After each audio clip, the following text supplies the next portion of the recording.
السلام علیکم ورحمۃ اللہ وبرکاتہ۔ امید کرتا ہوں تمام حضرات خیر و عافیت سے ہوں گے۔ اللہ پاک آپ کو خوش رکھے، آباد رکھے۔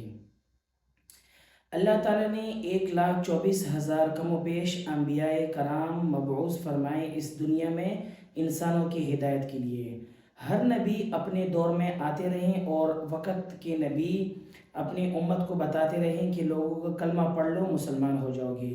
تو جس نبی نے جس امتی نے جس نبی کا کلمہ پڑھا، اللہ تعالیٰ نے ان کو کامیاب و کامران کر دیا۔ اب اس کی مثال اور نظیر قرآن مجید میں بہت سی آیاتیں موجود ہیں۔ اس میں ایک واقعہ آپ کے سامنے عرض کروں گا۔ حضرت موسیٰ علیہ السلام حضرت موسیٰ علیہ السلام کا واقعہ قرآن مجید میں تفسیر کے ساتھ آیا ہے، الف لام میم سپارے میں بھی۔ تو حضرت موسیٰ علیہ السلام کا تذکرہ کیسے تھا کہ یہ تھے فرعون کے دور میں، یعنی فرعون کے دور میں تھے۔ فرعون کے ان کے نجومیوں نے بتایا تھا، یعنی جو ستارہ پرست لوگ تھے، انہوں نے بتایا کہ آپ کی سلطنت میں ایک ایسا بچہ پیدا ہوگا جو آپ کی سلطنت کو لے کر ڈوب جائے گا، یعنی وہ آپ کو ہٹا دے گا۔ تو فرعون کو یہ بات اچھی نہیں لگی، اس نے کہا کہ جتنے بھی بچے پیدا ہوتے رہیں سب کو قتل کر دو۔ روایت میں یہ بات ملتی ہے کہ تقریباً 70,000 کے قریب فرعون نے بچوں کو قتل کرنا شروع کر دیا، لیکن پھر بعد میں خود ہی سوچتے رہیں کہ اگر بچوں کو قتل کر دے تو آئندہ نسل کیسے بڑھے گی۔ تو پھر وقفے سے، یعنی ایک سال قتل کرتے رہے، دوسرے سال چھوڑتے رہے۔ تو ایک سال، جس سال میں قتل ہونے کا جو سال تھا، اسی سال میں حضرت موسیٰ علیہ السلام پیدا ہوئے۔ اب حضرت موسیٰ علیہ السلام کی جو والدہ تھی، ان کو ڈر لائق ہو گیا کہ اب تو میرے ہاں بچہ پیدا ہو گیا، اب ان کے لوگ فوجی آ جائیں گے اور میرے بیٹے کو قتل کر دیں گے۔ تو اللہ تعالیٰ نے یعنی اللہ تعالیٰ نے حضرت موسیٰ علیہ السلام کے دل میں یہ بات ڈال دی کہ آپ اس طرح کریں، اس بچے کو یعنی موسیٰ علیہ السلام کو بکسے میں ڈال دیں اور دریا کے حوالے کر دیں، پھر میرا کام ہے کہ میں اس کو کیسے بجاتا ہوں۔ وہی ہوا، وہ بکسا جو ہے دریا میں گیا، چلتا گیا۔ فرعون کے جو دربار تھا ان میں سے ایک نہر گزرتی تھی، پھر جا کر دریا میں وہ مل جاتا تھا پانی۔ تو وہ بکسا بھی دریا کے جیسی ہی، یعنی اس کے فرعون کا جو محل تھا اس سے جیسی گزرا، تو فرعون کی بیوی جو تھی آسیہ، وہ ادھر بیٹھی ہوئی تھی، ان کی کوئی اولاد نہیں تھی۔ تو حضرت آسیہ میں اس وجہ سے کہہ رہا ہوں کیونکہ علیہم السلام، اس وجہ سے کہہ رہا ہوں کیونکہ حضرت آسیہ علیہ السلام بعد میں حضرت موسیٰ علیہ السلام کے دین پر ایمان لے کر آ گئی تھی اور وہ مسلمان بھی ہو چکے تھی۔ نبی علیہ السلام نے حضرت خدیجہ الکبریٰ رضی اللہ تعالیٰ عنہ سے یہ بھی فرمایا تھا کہ آپ جب جنت میں جاؤ گی، یعنی آخری وقت میں، کہ جب جنت میں جاؤ گی تو میری بیوی جو ہے اس کو سلام کر دینا۔ تو انہوں نے کہا کہ میں تو آپ کی سب سے پہلی بیوی ہوں۔ انہوں نے کہا کہ نہیں، آپ سے پہلی میری بیوی ہوگی، اللہ تعالیٰ کل قیامت کے دن میرا نکاح اس سے کرائیں گے، وہ ہیں حضرت آسیہ علیہ السلام، ٹھیک ہے؟ تو ان کا نکاح کل قیامت کے دن اللہ تعالیٰ جنت میں ان سے کرائیں گے۔ تو اس وقت وہ فرعون کی جو بیوی تھی حضرت آسیہ، انہوں نے اپنے کارندوں کو کہا کہ وہ بکسا لے کر آؤ، وہ کیا چیز ہے۔ جیسے ہی بکسا کھولا تو بکسا کھولتے ساتھ ہی حضرت موسیٰ علیہ السلام تھے۔ تو انہوں نے کہا کہ ہم ان بچوں کو گود لے لیتے ہیں کیونکہ ہمارا کوئی بیٹا نہیں ہے۔ تو فرعون کو شک ہوا، فرعون نے کہا کہ نہیں، مجھے کچھ ابھی بھی واقعہ صحیح نہیں لگ رہا۔ انہوں نے کہا کہ نہیں کوئی مسئلہ نہیں۔ بہرحال وقت گزرتا گیا تو حضرت موسیٰ علیہ السلام کو ایک مرتبہ فرعون نے امتحان لینا چاہا کہ یار یہ دیکھتا ہوں یہ واقعی کوئی ایسا نہ ہو یہ میری سلطنت کو نہ اجاڑ دے۔ تو انہوں نے کیا کیا کہ ایک جگہ پر سونا رکھ دیا، دوسری جگہ پر انگارے رکھ دیے ہیں، اور فرعون نے حضرت موسیٰ علیہ السلام کو دور بٹھایا اور کہا کہ جب یہ آ جائے گا، اگر اس نے سونے کو ہاتھ لگایا تو میں سمجھ جاؤں گا کہ یہ نبی ہوگا آگے جا کر، اور اگر ان انگارہ اٹھا لیا تو میں سمجھ جاؤں گا کہ یہ عام آدمی ہے۔ تو بچے ہی ہوتے ہیں چاہے جس طرح بھی ہو۔ انہوں نے آیا، جیسے حضرت موسیٰ علیہ السلام آئے، انہوں نے جیسے انگارے کو دیکھا، انگارے کو دیکھتے ساتھ ہی منہ میں ڈال دیا۔ منہ میں ڈالتے ساتھ ہی اس وجہ سے حضرت موسیٰ علیہ السلام زبان میں تھوڑی سی لکنت تھی، یعنی بولتے وقت تھوڑے سے ہکلاتے تھے، یعنی بول نہیں پاتے تھے۔ الغرض حضرت موسیٰ علیہ السلام جیسے 40 سال کی عمر میں ہوئے، 40 سال کی عمر میں اللہ تعالیٰ نے نبوت عطا فرمائی اور کہا کہ آپ جاؤ فرعون کے پاس، کیونکہ یہ فرعون سے نکل گئے تھے، فرعون سے، کیونکہ ان پہ بنی اسرائیل پہ بہت ظلم چل رہا تھا۔ انہوں نے منع بھی کیا کہ آپ ایسے کام نہ کرو۔ جیسے ہی نبوت دی، نبوت ملنے کے بعد واقعہ بیچ میں بہت زیادہ ہے، بہت زیادہ واقعہ ہے، لیکن الغرض میں آپ کو قرآن کی مقصد روح سے جو واقعہ بتانا چاہ رہا ہوں وہ ذرا آپ سمجھ لیں کہ جیسے ہی حضرت موسیٰ علیہ السلام کو اللہ تعالیٰ نے نبوت دی، نبوت ملنے کے بعد اللہ تعالیٰ نے فرمایا کہ اب جاؤ فرعون کے پاس، بے شک وہ سرکش ہو رہا ہے، یعنی انہوں نے خدائی کا دعویٰ کیا تھا۔ تو پھر اس کے بعد حضرت موسیٰ علیہ السلام نے اللہ سے کچھ دعائیں کی۔ کون سی دعا؟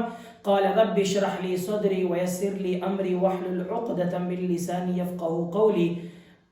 قال علم سے پارہ ہے، سورہ سے پارہ سورہ طٰہٰ میں یہ دعا موجود بھی ہے۔ تو اس میں کیا کیا دعا مانگی؟ قال رب اشرح لی، اے اللہ میرا سینہ کھول دے، یعنی بات کو میں اچھے طریقے سے بیان کر سکوں، میرا سینہ اس اسلام کے لیے کھول دے۔ قال رب اشرح لی صدری ویسر لی امری، اور میرا کام میرے لیے آسان کر دیں، یعنی جو میں دعوت دینے کے لیے جا رہا ہوں اس کو میرے لیے آپ آسان کر دیں تاکہ مجھے کوئی رکاوٹ نہ ہو۔ وَيَسِّرْ لِأَمْرِي وَاحْلُلْ عُقْدَةً مِّن لِّسَانِي، اور آپ اے اللہ میری زبان کی لکنت کو کھول دیں، یعنی گرہ کو کھول دیں۔ ایک ہوتا ہے نا، دیکھیں، ایک ہوتا ہے بات کرنا، ایک ہوتا ہے اچھے طریقے سے انداز میں بات کرنا، دونوں میں فرق ہے۔ اب ایک ہوتا ہے کہ بھائی آدمی کہے کہ بھائی ٹھیک ہے یہ واقعہ ایسے کرو، لیکن وہی واقعہ وہی بات، اب دیکھیں نا مثال کے طور پر ایک واقعہ میں بھی آپ کو بتا رہا ہوں کہ حضرت موسیٰ علیہ السلام کا یہ واقعہ ہے، لیکن اگر یہی واقعہ مولانا طارق جمیل صاحب اگر وہ بیان کریں تو ان کے انداز، ان کے سمجھانے کا بات وہ الگ ہے۔ وہ حضرت مولانا طارق جمیل صاحب ہی اللہ تعالیٰ ان کی زندگی میں اور بھی برکت عطا فرمائے، تو ان کے سمجھانے کا انداز اور طریقہ کچھ اور ہے۔ تو اس وجہ سے حضرت موسیٰ علیہ السلام نے فرمایا کہ اے اللہ میری زبان کی جو گرہ ہے اس کو کھول دے تاکہ میں بات کو اچھی طریقے سے فرعون کو سمجھا سکوں۔ وَيَفْقَهُ قَوْلِي، قال رب اشرح لی صدری ویسر لی امری واحلل عقدۃ من لسانی یفقہوا قولی، تاکہ لوگ میری بات اچھی طرح سے سمجھ سکیں۔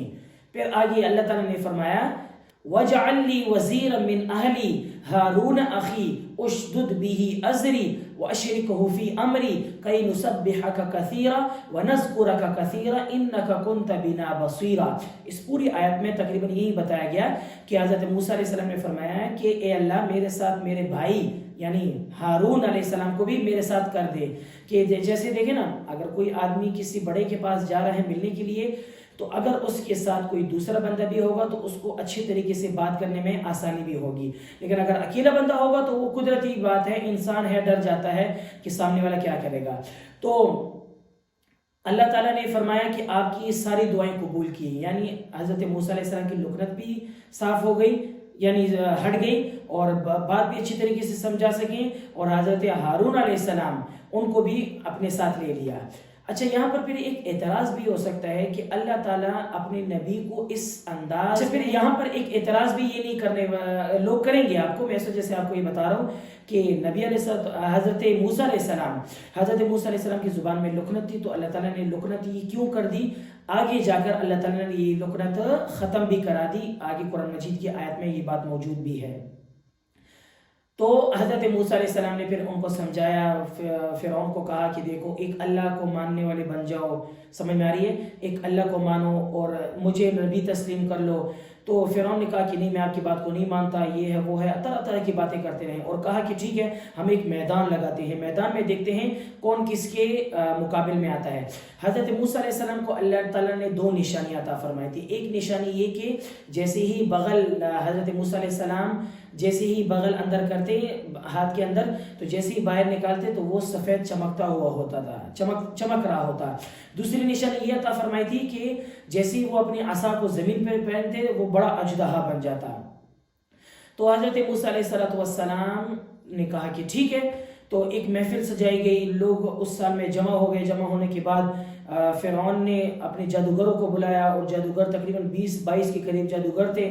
وہ جادوگروں نے کہا آمنے سامنے ہو گئے۔ اب موسیٰ علیہ السلام نے کہا ان جادوگروں سے کہ پہلے تم کرو۔ جادوگر نے کہا کہ نہیں پہلے آپ کریں۔ انہوں نے کہا موسیٰ علیہ السلام نے کہا نہیں پہلے آپ کرو۔ تو انہوں نے کہا کہ ٹھیک ہے۔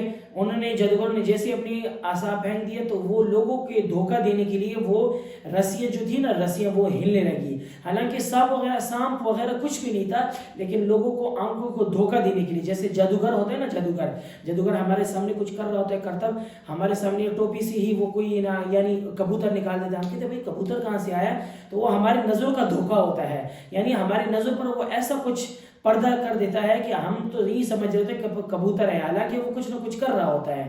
سمجھ میں آ رہی ہے؟ تو اسی طرح وہ جو رسی تھی وہ ہلنے لگی. حضرت موسیٰ علیہ السلام نے کہا کہ ٹھیک ہے اب میرا نمبر ہے. جیسے انہوں نے عصا ڈال دیا، عصا سے بڑا اژدہا بن گیا، وہ جتنی بھی چٹکلے انہوں نے جو پھینکے تھے سب کو نگل لیا. تو حضرت موسیٰ علیہ السلام نے دوبارہ جب اس کو پکڑا تو وہ دوبارہ عصا کی صورت میں آ گیا. تو جو جتنے جادوگر تھے وہ سب کے سب مسلمان بھی ہو گئے، سب کے سب مسلمان بھی ہو گئے. فرعون نے کہا کہ میں تمہیں، یعنی جادوگروں کو کہا کہ میں تمہیں کاٹ دوں گا، دایاں پاؤں، دایاں سیدھا ہاتھ اور الٹا پاؤں، اس طریقے سے یعنی دردناک سزا دوں گا. ان جادوگروں نے کہا کہ آپ چاہے جو بھی کرو، ہم نے موسیٰ پر بھی ایمان لایا، موسیٰ کے رب پر یعنی خدا پر بھی ایمان لے کر آ گئے. سمجھ میں آ رہی ہے؟ تو پھر اسی طرح حضرت موسیٰ علیہ السلام سمجھاتے رہے، وہ نہیں مانا فرعون. آخرکار اللہ تعالیٰ نے ان کو دریا میں ہی غرق کر دیا. حضرت موسیٰ علیہ السلام جیسے آخری وقت میں جب جا رہے تھے نا، اپنی بنی اسرائیل قوم کو لے کر جا رہے تھے، آگے دریا آیا، دریا آتے ساتھ ہی موسیٰ علیہ السلام نے عصا مارا، پانی بالکل یوں اٹھ گیا. اٹھتے ساتھ ہی حضرت موسیٰ علیہ السلام باقاعدگی سے بالکل آسانی سے ہی گزر گئے. لیکن جیسے ہی فرعون کا لشکر داخل ہو گیا اور آخری بندہ جیسے ہی داخل ہو گیا، اللہ تعالیٰ نے پانی کو حکم دیا کہ مل جا. جیسے مل گیا اس وقت پھر فرعون نے کہا کہ میں موسیٰ کے رب پر ایمان لے کر آیا. یعنی اس وقت کہا، تو اس وقت تو اعتبار بھی نہیں. جیسے کوئی بندہ اگر کوئی کفر کی حالت میں ہو اور اگر مر رہا ہو، مرنے کے قریب ہو، حالت نظر چل رہی ہو، اس وقت اگر وہ توبہ کر دے یا کچھ بھی کر دے تو اس کی وہ توبہ قبول نہیں کی جائے گی. اسی طرح فرعون کی توبہ بھی قبول نہیں کی گئی. اور روایت میں یہ بات بھی ملتی ہے کہ حضرت جبرائیل علیہ السلام آئے اور اسی دریا سے مٹی اٹھائی اور اس کے منہ پر دے مارا اور کہا کہ اب تو بدبخت ایمان لے کر آتا ہے، مسلمان ہونے چاہ رہا ہے، حالانکہ ابھی تو غرق ہونے والا ہے. تو پھر فرعون اسی پانی میں غرق ہوا. اللہ تعالیٰ نے موسیٰ علیہ السلام کو نجات دی. نجات ملنے کے بعد پھر حضرت موسیٰ علیہ السلام آگے اپنی زندگی کو لے کر چلتے رہے. تو یہ مختصر سا واقعہ تھا، قرآن کی روح سے میں نے آپ کو بتایا. تو چلو اس واقعے سے انشاءاللہ ہمیں یہ اندازہ بھی ہو جاتا ہے کہ اپنے کام پر ہمیشہ فوکس رکھنا چاہیے، چاہے جو بھی کام ہو، دینی دنیاوی جو بھی کام ہو اسی پر فوکس رکھیں گے. انشاءاللہ اللہ تعالیٰ کوئی نہ کوئی ایک دن ایسا نکالیں گے جو ہمارے لیے کامیابی و کامرانی کے راستے آگے ہمارے لیے دکھائیں گے. اللہ تعالیٰ میرا اور آپ کا حامی ناصر ہو. السلام علیکم ورحمۃ اللہ وبرکاتہ.